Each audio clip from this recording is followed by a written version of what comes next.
इस धरती पर जीवित रहना हर प्राणी के लिए आसान नहीं है। सर्दियों के दौरान आप और हम अक्सर मोटी मोटी जैकेट्स पहन लेते हैं, घर में हीटर का सहारा लेते हैं और सर्दियों में गर्मा गर्म खाने का लुत्फ उठाते हैं और रात होते ही अपने अपने कंबल और रजाई में घुस जाते हैं। लेकिन जानवरों के पास इस तरह का कोई भी साधन मौजूद नहीं होता है। ठंड से बचने के लिए जानवर एक खास तरह की प्रक्रिया का इस्तेमाल करते हैं जिसे हाइबरनेशन कहते हैं। आपने कभी ना कभी हाइबरनेशन यानी शीत निद्रा के बारे में जरूर सुना होगा। इस दौरान बहुत से जानवर लंबे समय के लिए नींद में चले जाते हैं। चमगादड़, सांप, भालू, मेंढक की कई प्रजातियां, गिलहरी और जंगली चूहे जैसे तमाम जानवर ठंड से बचने के लिए हाइबरनेशन का सहारा लेते हैं। हाइबरनेशन के दौरान ये जानवर करीब 3 से 4 महीने तक बिना कुछ खाए पिए जीवित रहते हैं। इस दौरान इनका मेटाबॉलिज्म बहुत ही धीमे हो जाता है। इनकी हार्ट बीट बहुत ज़्यादा कम हो जाती है। हाइबरनेशन में रह रहे जानवरों को देख ऐसा लगता है मानो वो जीवित ही नहीं रहा, क्योंकि इस दौरान इनके शरीर का तापमान भी काफ़ी ज़्यादा गिर जाता है। साथ ही उनका वजन भी लगातार कम होता जाता है। हाइबरनेशन की तैयारी ये जानवर गर्मियों के समय से ही शुरू कर देते हैं। कछुओं की बात करें तो इनमें हाइबरनेशन का तरीका बेहद खास होता है। कई बार तो ये पता लगा पाना मुश्किल हो जाता है कि कछुआ जीवित भी है या नहीं। कछुए के हाइबरनेशन के दौरान इतनी अधिक मिट्टी जमा हो जाती है कि उसके ऊपर घास और पौधे भी उगने शुरू हो जाते हैं। ऐसा लगता है मानो कछुए के ऊपर एक अलग ही दुनिया समा गई हो। कछुए के हाइबरनेशन के बारे में बारीकी से जानने के लिए वैज्ञानिक सालों से मेहनत कर रहे हैं। उन्होंने करीब 10 सालों तक कछुए के ऊपर सेंसर्स लगाए और उनकी मूवमेंट्स को ट्रैक किया और जाना कि आखिर कछुए गर्मी में कहाँ रहते हैं, क्या करते हैं और सर्दियों में वे कहाँ चले जाते हैं। आमतौर पर कछुए जमीन में गड्ढा खोदकर उसके अंदर चले जाते हैं और सर्दियों का मौसम खत्म होने के बाद ही वो बाहर आते हैं। लेकिन जरा इस कछुए को देखिए जो मिट्टी के अंदर पूरी तरह से दबा हुआ है। इसे देख कोई नहीं कह सकता कि ये कछुआ अभी जिंदा भी है। कछुए 2 से 5 महीने तक हाइबरनेशन कर सकते हैं। आपको जानकर हैरानी होगी कि कछुए ना सिर्फ सर्दियों में बल्कि गर्मियों में भी जमीन में गड्ढा खोदकर उसमें चले जाते हैं।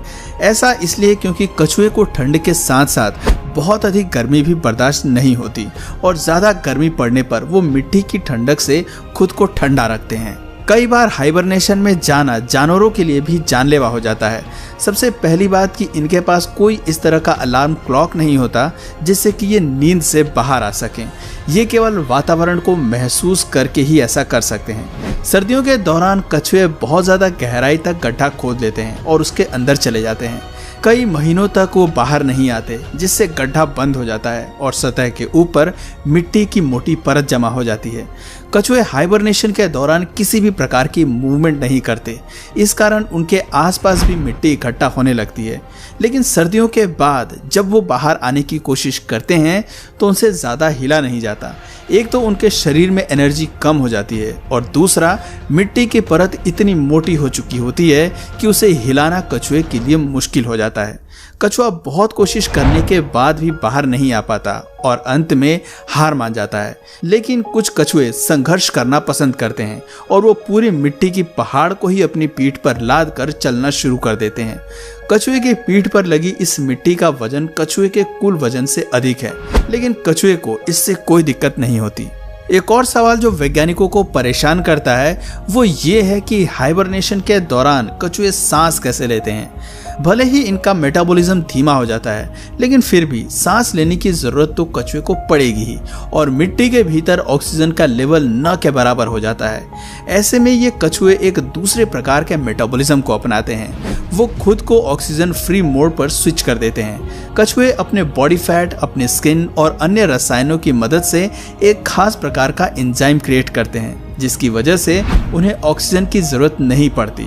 तो वहीं कुछ और कछुए अपनी स्किन की मदद से सांस लेने लगते हैं। सभी प्रजातियों के कछुए जमीन के नीचे हाइबरनेट नहीं करते, बल्कि कुछ समुद्र की गहराई में भी हाइबरनेशन के लिए चले जाते हैं। आपको शायद लग रहा होगा कि सर्दियों में समुद्र का पानी जम जाता है और इतने ठंडे पानी में कछुए कैसे जीवित रह सकते हैं। असल में जहाँ बहुत अधिक ठंड पड़ती है वहाँ समुद्र में पानी की केवल सबसे ऊपरी लेयर ही जम पाती है और गहराई में तापमान सामान्य ही रहता है। ऐसे में कछुए समुद्र के भीतर गहराई में आसानी से हाइबरनेट कर लेते हैं। लेकिन यदि ये कछुए पानी में ऊपर मौजूद हों या किसी एक्वेरियम में उन्हें रखा जाए और वो पानी जम जाए तो कछुए के लिए बड़ी मुसीबत साबित हो जाती है।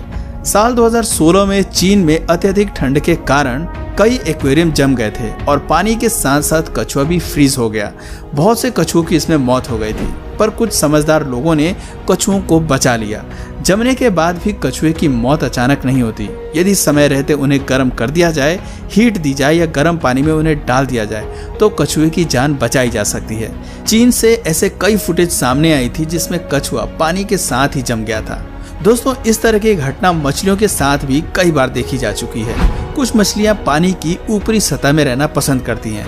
बर्फ की मोटी चादर जब झील में या समुद्र में जम जाती है तो इसके साथ ही कई मछलियां भी फ्रीज हो जाती हैं। ठंड में मछलियों का मेटाबॉलिज्म बहुत ही स्लो हो जाता है, उनमें सफोकेशन होने लगता है। असल में बर्फ जमने के कारण पानी का ऑक्सीजन लेवल धीरे धीरे कम होने लगता है। ऑक्सीजन लेवल कम होने के कारण मछलियां ऊपर की तरफ मूव करती हैं, लेकिन उन्हें पता नहीं होता कि ये उनके लिए और भी ज्यादा खतरनाक हो सकता है। यानी मछलियां गहराई में नहीं जा सकती हैं क्योंकि वहां ऑक्सीजन लेवल कम है, और यदि ऊपर की तरफ जाएं तो बर्फ के साथ जमने का खतरा बना रहता है। लेकिन ये कुदरत है जिसके आगे मछलियां तो क्या, इंसान भी बेबस नजर आता है। वुड फ्रॉग्स का हाइबरनेशन का तरीका बेहद अनोखा और निराला होता है। ये अन्य जानवरों की तरह किसी गर्म जगह की तलाश नहीं करते, बल्कि किसी भी पेड़ या पत्ते के नीचे अपना ठिकाना बना लेते हैं और अपनी बॉडी के ऊपर बर्फ की एक लेयर को जमा होने देते हैं। बर्फ में जमने के बाद भी ये मेंढक जमते नहीं हैं। हालांकि जमने के कारण मेंढक की ऊपर की लेयर बहुत हार्ड और क्रंची हो जाती है, लेकिन साथ ही मेंढक के अंदर एक अलग प्रकार का प्रोटीन बनना शुरू हो जाता है। साथ ही इस दौरान मेंढक का लिवर अतिरिक्त ग्लूकोज का निर्माण करना शुरू कर देता है, जिससे मेंढक को जिंदा रहने की ताकत मिल जाती है। हाइबरनेशन के दौरान मेंढक ना तो हिलता है और ना ही वो अपने दिमाग का इस्तेमाल करता है, सिर्फ वो जीवित रहता है और कोई काम नहीं करता। मौसम बदलने पर मेंढक के ऊपर मौजूद बर्फ की लेयर पिघलने लगती है और वो फिर से नॉर्मल हो जाता है। दोस्तों, गिलहरी की गिनती सबसे लंबे समय तक हाइबरनेट करने वाले प्राणियों में की जाती है। कुछ गिलहरियां 8 महीनों तक भी हाइबरनेशन पीरियड में रहती हैं। सभी गिलहरियों का हाइबरनेशन का तरीका भी अलग अलग होता है। कुछ प्रजाति की गिलहरियां ढेर सारे नट्स इकट्ठा कर लेती हैं और पेड़ के अंदर किसी बिल में छिप जाती हैं, जहां वो आराम से जमा किए हुए खाने के सहारे सदियों निकाल लेती हैं। तो वहीं कुछ गिलहरियां पूरी तरह से सिकुड़ जाती हैं। ये ठीक वैसा ही है जैसे कि इंसान ठंड लगने पर करते हैं, हम सिकुड़ कर सोना शुरू कर देते हैं। हाइबरनेशन के दौरान गिलहरियों की heart beat 1 beat per minute रह जाती है। गिलहरी हाइबरनेशन पर जाने से पहले बहुत अधिक पानी पीती है, जिससे उनका खून पतला हो जाता है। कई बार गिलहरियों के साथ वैज्ञानिक एक्सपेरिमेंट भी कर चुके हैं। उन्हें एक बॉक्स में रखकर फ्रिज में रख दिया जाता है। सेंसर्स और कैमरे की मदद से गिलहरी की निगरानी की जाती है। हाइबरनेशन के दौरान गिलहरी के साथ क्या हो रहा है उसे कुछ पता नहीं चल पाता, क्योंकि उनका मेटाबॉलिज्म बहुत ही स्लो हो जाता है और दिमाग भी काम करना लगभग बंद ही कर देता है।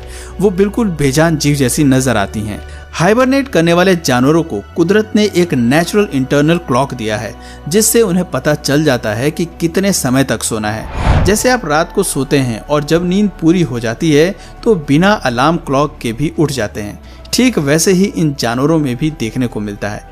हाइबरनेशन का समय पूरा होने तक इन जानवरों ने जो एनर्जी स्टोर की होती है वो खत्म होने लगती है और फिर ब्रेन एक सिग्नल देता है कि अब बॉडी में स्टोर एनर्जी खत्म होने वाली है, उठने का समय आ गया है और बॉडी को खाने की जरूरत है। दोस्तों, यदि इंसान भी हाइबरनेशन करना शुरू कर दे तो ये किसी चमत्कार से कम नहीं होगा।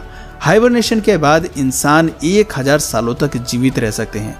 स्पेस में कई महीनों का समय इंसान व्यतीत कर सकते हैं। बहुत कम खाने के साथ साथ इंसान दूसरे ग्रह पर भी सरवाइव कर पाएंगे, लेकिन ऐसा होना मुमकिन नहीं है, क्योंकि नेचर में हर प्राणी की अलग भूमिका है और अलग स्थान है। पर दोस्तों, आपकी नज़र में क्या कभी इंसान फ्यूचर में इस तरह का हाइबरनेशन कर पाएगा या नहीं? अपना सुझाव कमेंट करके ज़रूर बताएं। उम्मीद करते हैं आपको हमारी आज की ये वीडियो काफ़ी अच्छी लगी होगी। हम लोग आगे भी आपके लिए इसी तरह की वीडियोस लाते रहेंगे। बस आप वीडियो को लाइक, कमेंट और शेयर कर अपना प्यार हम तक पहुंचाते रहें। आपसे फिर मिलेंगे एक नई वीडियो के साथ। तब तक के लिए नमस्कार।